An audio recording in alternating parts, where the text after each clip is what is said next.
बिस्मिल्लाहिर्रहमानिर्रहीम। अस्सलाम वालेकुम नादरीन, आप यूट्यूब चैनल देख रहे हैं। मैं इमरान खान हूँ।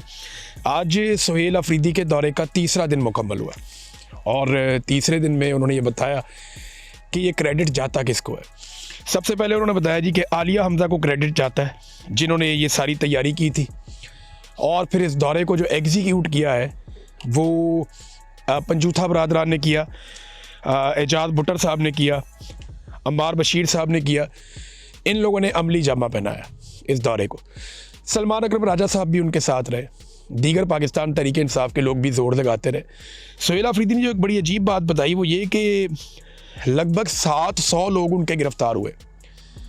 यानी ये जो सुहेल अफरीदी ने दौरा किया लाहौर का, इस बीच में पंजाब हुकूमत ने 700 के करीब लोगों को गिरफ्तार किया इस दौरे की वजह से कि जनाब लोग निकले ना, बाहर ना आए। तो आप अंदाज़ा करें कि 700 बंदा तो PMLN की पूरी तहरीक में कभी गिरफ्तार नहीं हुआ। 700 बंदा तो लंबी चौड़ी तहरीकें चलती हैं पॉलिटिकल पार्टीज़ की, टोटल 700 बंदा तो पूरी तहरीक के कई महीने गुजर जाते हैं, उनमें गिरफ्तार नहीं होता। कभी 50, कभी 100, कभी 150, 200 बंदा तक सुना, लेकिन 700 बंदा गिरफ्तार कर लिया। ये तो डिक्टेटर्स के दौर में भी नहीं होता। और ये सिर्फ एक दौरे के लिए, जहाँ ना कोई जलसा था, ना कोई रैली थी, ना कोई बहुत बड़ा पॉलिटिकल इवेंट था क्या? सिर्फ चंद मुलाकातें करनी थी, चंद जगहों पे जाना था, थोड़ा सा मोटिवेट करना था अपने वर्कर्स को, और पॉलिटिकल एक्टिविटीज़ थी। तो जब मुल्क में पॉलिटिकल एक्टिविटीज़ होती हैं तभी तो जमहूरियत आगे बढ़ती है, तभी तो मुल्क आगे बढ़ता है। लेकिन उनको भी पाकिस्तान में बैन कर दिया गया है। सूरत हाल आपके सामने है नादरीन, और ये पाकिस्तान की एस्टेब्लिशमेंट का किया धड़ा है। और नवाज शरीफ बी टीम के तौर पे काम कर रहे हैं, जरदारी साहब बी टीम के तौर पे काम कर रहे हैं। यानी अगर कोई कभी समझता था कि पीपल्स पार्टी के अंदर कोई जमहूरियत बाकी है या उनके अंदर कोई जमहूरी इक़्तिदार है, तो वो अब इस बात को भूल जाए। उसकी एक वजह है कि पाकिस्तान पीपल्स पार्टी ने, जो बिलावल ने और जरदारी साहब ने, दोनों ने मिलकर जो फील्ड मार्शल साहब की खुशामद की है कल मोहसिन नकवी साहब की मौजूदगी में, यानी बेनज़ीर भुट्टो की बरसी है और खुशामद हो रही है फील्ड मार्शल आसिम मुनीर की। ये लोग तो हमेशा ये कहते थे कि जर्नैलों ने पाकिस्तान को तबाह किया और जर्नैलों ने सारे इख्तियारात अपने पास रख लिए, जर्नैलों को सियासत में मुदाखलत नहीं करनी चाहिए, जर्नैलों को खारजी और दाखिली मामलात में मुदाखलत नहीं करनी चाहिए। लेकिन अब ये जर्नैलों की तारीफ़ें कर रहे हैं, फील्ड मार्शल की तारीफ़ों में ज़मीन आसमान के कलाबे मिला रहे हैं। वजह पता क्या है? वजह यह है कि इनको ये समझ आ गई है कि अवामी मकबूलियत इनके पास नहीं है।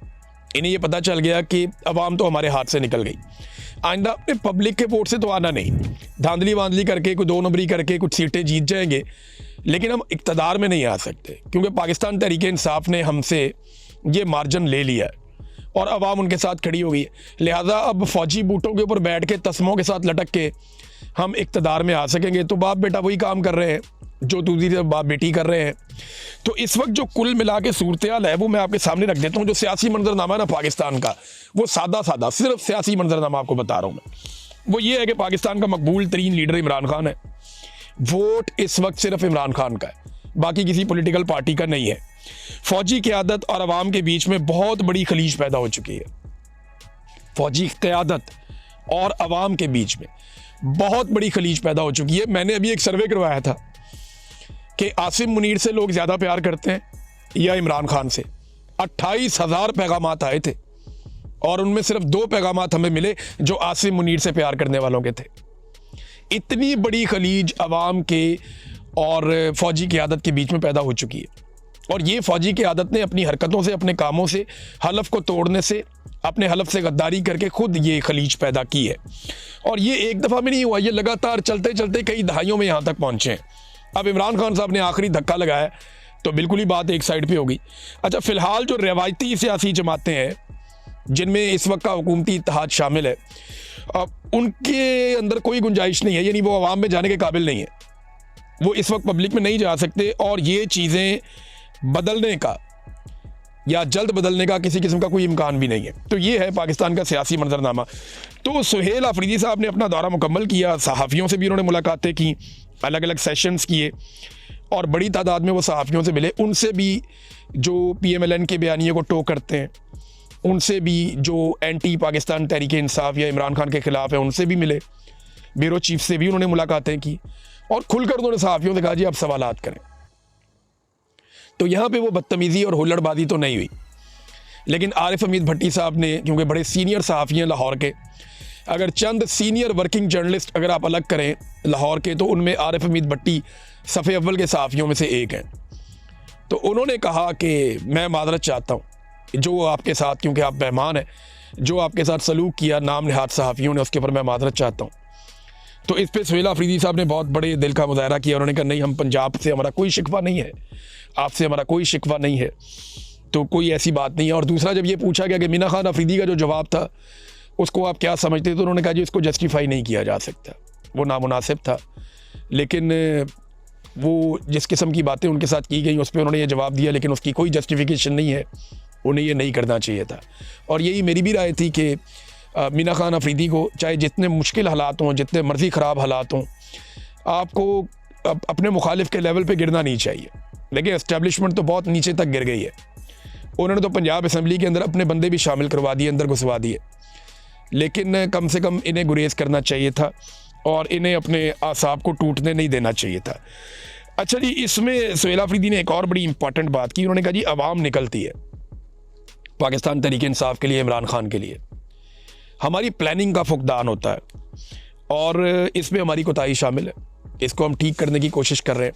और ये बात बिल्कुल ठीक है कि इसको ठीक करना पड़ेगा पाकिस्तान तहरीक इंसाफ को।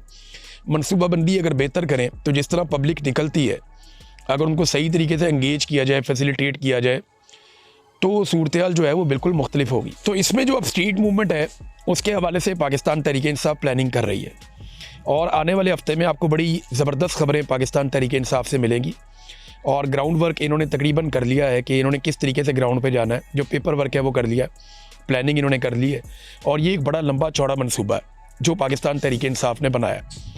लेकिन जब स्टूडेंट आएंगे आगे और वो ग्राउंड वर्कर्स आगे आएंगे, जिनको ये पता है कि ग्राउंड के ऊपर लोगों को क्या इस वक्त सोच है, किस तरीके से उनके बीच में जाना है, कैसे लोगों को मोटिवेट करना है, कैसे लोगों को इकट्ठा करना है एक नुक्ते के ऊपर, तो इन्हें इस बात का आइडिया है और ये यही काम करने जा रहे हैं। अभी ग्राउंड के ऊपर जो चीज़ें हैं, क्योंकि अभी इन्होंने खुद पाकिस्तान तहरीक इंसाफ ने अनाउंस नहीं की, तो मैं भी अभी अनाउंस नहीं करूँगा।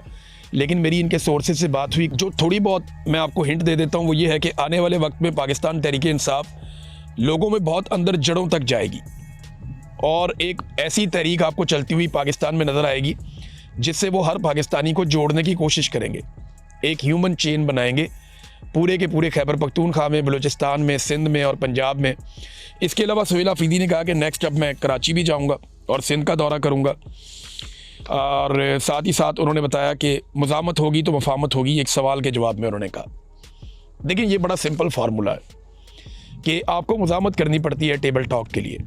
जब तक आप इस निज़ाम को ये नहीं बताएंगे कि निज़ाम अब आपका मुकाबला नहीं कर सकता, तब तक निज़ाम आपके साथ टेबल पर नहीं बैठेगा।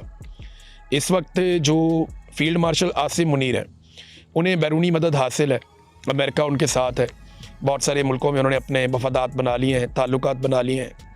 इमरान खान साहब को वो जेल में रखने में अब तक कामयाब है और वो इमरान खान साहब को छोड़ना भी नहीं चाहते। जब तक के हालात उनके लिए मुश्किल नहीं होंगे तब तक वो बैठने के लिए आमादा नहीं होंगे, ये बात सब लोग जानते हैं। और जब तक वो बैठेंगे नहीं तब तक उनको सियासत से बाहर नहीं किया जा सकता। क्योंकि देखिए, डिक्टेटर के पास ना सियासत में करने के लिए कुछ नहीं होता, वो जब भी बैठेगा उसको पीछे ही जाना पड़ेगा। और डिक्टेटर कभी भी डायलॉग से नहीं जाता, हमेशा उसके खिलाफ आपको तहरीक चलानी पड़ती है, आपको उसको इस पोजीशन पे लाना पड़ता है कि वो बैठ के बात करे और बात करके पीछे हट जाए। तो ये हटाने के लिए इनको मुज़ामत करनी पड़ेगी और उसी से कोई मुफाहमत निकलेगी। अब तक के लिए इतना ही। अपना ख्याल रखिएगा, अपने इस चैनल का भी। अल्लाह हाफ़िज़।